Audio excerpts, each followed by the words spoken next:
Assalamualaikum dan selamat pagi. Aku ingat apa kena cakap apa, politik ke apa, Madani lah apa. Tak lah, gila. Hari ni aku nak cerita pasal kisah seram pejabat kerajaan part 2. Okay, aku hari ni Isnin, aku on leave hari ni. So macam biasalah, kalau aku on leave aku biasa pergi jog. Biasalah kalau budak orang gemuk ni kena selalu bersenam kan, kalau tak selama-lamanya gemuk. So aku dalam proses nak menguruskan badan. Okay, first and foremost, aku nak cerita ni, ini kisah pejabat ayah aku dan mak aku lah. Mereka, diorang ni berdua kerja dekat CKR. Aku cakap je lah lepas tu bangunan CKR ni sekarang ada dua. Satu yang sekarang yang tinggi, yang KKR tu kan. Satu lagi yang rendah sikit, yang tingkat 14 tu. Ada satu lagi yang bangunan dekat corner tu, itu lagi rendah. Yang itu lagi hardcore lah sebenarnya, dia punya hantu tu. So aku akan mulakan dengan cerita ayah aku lah. Okay, cerita ayah aku, dia sebenarnya bekerja, ada satu hari tu dia kira bekerja pada waktu malam lah. Pada waktu malam, OT lah time tu. Siapa cakap kerja government tak ada OT? Ada je. Lagi-lagi kalau buat ayah aku dalam bidang architecture, kalau kau buat reka bentuk tu, biasalah, memang kalau bila deadline tu, biasalah macam-macam benda kan dia nak. So dia pun time tu buatlah overtime. Masa tu aku rasa dia bujang lagi, tak silap aku. Ikut cerita dia, dia bujang lagi lah time tu. So masa dia bujang lagi, okey lah, aku nak OT semua kan. Masa tu hari Minggu kot. Okey, nak dijadikan cerita, ini kisah masa dia balik lah. Masa dia balik. So masa dia balik tu, dia, okay, kalau korang tahu tak jalan Bukit Tungku, yang jalan yang beralun-alun dalam hutan tu, macam kau daripada mall, kau daripada bangun Bank Negara, kau nak pergi kepada Yauhan atau sekarang Samri Putra lah, kan kau akan lalu satu hutan ni beralun-alun kan. Itulah tempat dia lalu selalu. Sama je sekarang dengan dulu. Dia punya tu masih, sebab tempat tu kan tempat istana, so dia orang tak develop lah tempat tu kan. So masa dia balik tu, masa tu Maghrib masa Maghrib lah dia balik. Maghrib hari Sabtu, OT kan. OT full, tak tahulah full day kot aku rasa, tak pasti ke half day. So masa dia balik tu, dia nampak lah ada satu pakcik ni jalan naik basikal. Masalahnya pakcik ni yang dia nampak, orang kata macam mana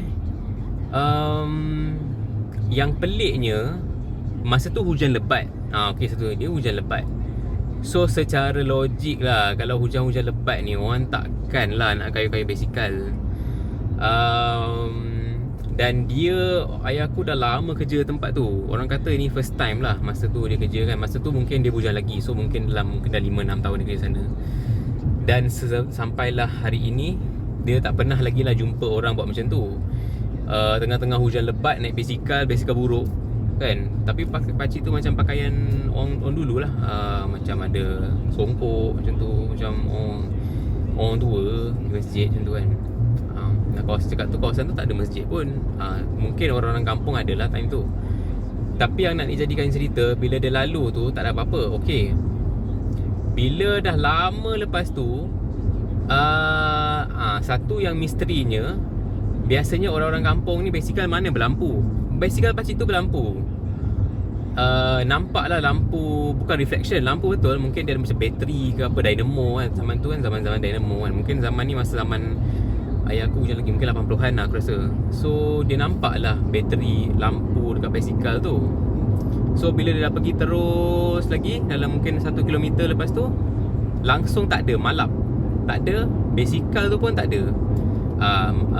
Masa tu macam mana dia boleh nampak? Okay, kalau logik gelap mana nampak, hujan lagi kan. Tapi masalahnya time tu, okay, tempat tu walaupun hujan lebat, dia banyak berpokok tau. So bila banyak pokok ni, titisan air hujan akan kurang sikit walaupun hujan lebat macam mana. So kau masih boleh nampak, walaupun dengan Viper, adalah Viper semua. Dan masa tu lampu jalan warna oranye. Masa tu tak ada lagi LED 80-an kan. So nampak lah orang kata that figure tu kan tengah jalan. Bila dia lalu depan tu tak ada dah sekali. Tapi ayah aku tak adalah, buat bodoh je lah, dah takkan nak reverse kan. Okay, itu satu insiden. lagi satu insiden ni, apa tu, aku rasa yang pasal Swiss lampu tu sebelum dia nak tutup dah aku dah cerita kan. Okay, yang ni mak aku pula. Okay, mak aku. Ni mak aku ni kira agak scary jugalah. So ada okay, mak aku masa tu kerja, mak aku bukan dekat bentuk. Time tu dia pelukis Pelan rasa. So mak aku pernah cerita masa dia tengah OT juga time tu,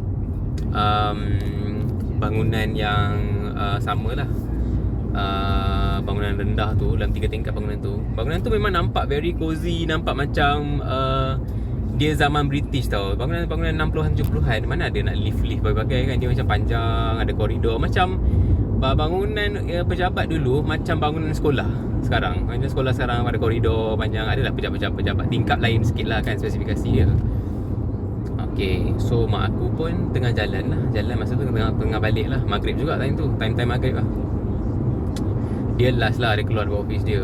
Nampak keluar kunci office semua. Lepas tu dia dengar footsteps. Tuk ikut tau. Duk. Okay, aku pernah merasai benda ni masa aku cerita pasal Port Dickson hari tu. Yang aku cakap dalam rumah aku tu, aku dengar macam tapak kaki kan. Memang sangat jelas tapak kaki tu. Sangat jelas. Sangat-sangat jelas lah. Sebabnya tapak kaki tu dia macam memang orang kata, macam mana aku nak gambarkan dia macam di telinga kau jelas, mungkin orang lain tak dengar tapi kau dengar. Lepas tu okay, bukan bunyi je, benda tu bercakap. Aku tak tanya detail lah mak aku tak nak tiba-tiba tanya mak aku kan. Asal dia dah pernah cerita aku. So aku macam yalah, dia pun sibuk semua, macam benda rumah nak settle. So aku ingat balik lah, dia cerita benda tu bagi tahu, aku tak ganggu kau, tak perlu takut. Macam tu. Aku tak tahu orang kata macam mana ayat dia sebetul-betulnya, nada macam mana, tapi itu yang dia bagi tahu. Kau tak perlu takut, aku tak kacau kau. Macam something macam tu lah. Tapi dia macam cakap aku tak payah, tak perlu takut lah.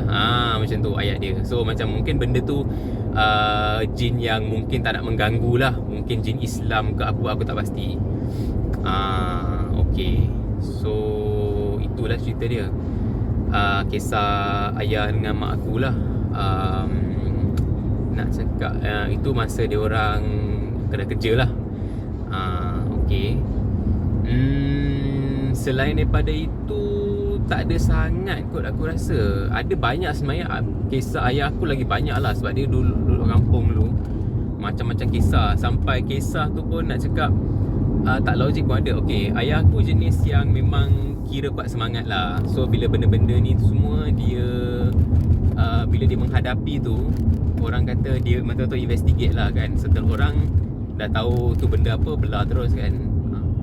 Tapi macam uncle-uncle aku, dia yang lagi lemah semangat, dia memang sampai benda tu, sampai dia masuk alam dia orang tau. Dan bila dia cerita benda tu, memang kau akan bagi tahu ni apa mengarut dia cerita tak logik kan. Aku sendiri bagi tahu cerita-cerita mistik ni sikit-sikit. Tapi bila ada orang, bila dia masuk alam dia, memang Allah, dia memang nampak tau macam benda-benda yang tak masuk akal. Sebab kita punya lapisan alam ni banyak. So kita manusia punya fikiran memang takkan nak imagine benda tu. Aku suka tengok cerita ni, alamak, Rick and Morty Rick and Morty yang animation tu kan. Dia macam tu, dia banyak alam kan. Dia pergi alam alien. Siapa yang follow cerita Rick and Morty tu tahulah. Cerita tu sebenarnya banyak orang kata elemen-elemen mistik lah. Bukan elemen mistik, elemen saintifik alam. Sebab alam ni banyak permukaan. Kadang-kadang dia orang pergi alien ni dia macam-macam variasi alam dia pun. Manusia pun macam-macam alam. Alam roh lah, alam kembar lah, macam-macam. Kita tak tahu kan apa di mana alam yang mana. Kita hanya tahu alam nyata dan alam-alam yang dibeli di dalam Al-Quran lah kan. Alam kubur lah apa. Tapi kita tak tahu bumi Allah ni, alam semesta ni macam-macam benda kan. Tak, orang kata haiwan, spesies haiwan pun tak ada semua orang boleh jumpa. Tak semua lagi yang telah dijumpai. apatah lagi spesies-spesies orang kata macam alam hantu-hantu ni semua kan. So yalah, banyak lagi alam-alam tu. So itulah sedikit sebanyak cerita yang aku nak kongsi. Aku malas nak kongsi banyak-banyak, nanti bosan pula kan. 10 minit cukup lah kot. Next aku akan mula cerita benda-benda yang bukan kisah seram sangat lah. Antara sebab aku buat kisah seram, sebab benda ni seronok. Lepas tu aku tengok macam views di Malaysia ni, kisah seram ni agak laku lah sebenarnya. So aku macam channel baru, so aku pun ada kisah aku nak share. Aku share je lah kan. Tapi as saya cakap lah, aku tak boleh nak tokok tambah cerita yang tak ada. Bila tokok tambah cerita yang tak ada, jadi tak best lah kan. Aku hanya cerita macam kisah aku, hantu memang dah tak ada dah. Melainkan aku jumpa hantu lagi, aku tak nak lah jumpa hantu lagi kan. Tapi itulah kisah aku ya. Tapi bolehlah aku cuba ceritakan kisah-kisah member aku kan, yang mungkin aku boleh tu. Kisah kawan-kawan ayah aku, mak aku yang diorang masa dekat office pun banyak juga sebenarnya. Lagi hardcore lah sebenarnya. Sebab biasalah, mungkin orang-orang yang lemah semangat ni dia jumpa lagi macam-macam benda lah kan. So anyway, all the best, good luck. Hari ni hari Isnin 3 Julai 2023. Ramai orang masih bercuti lagi Raya Haji.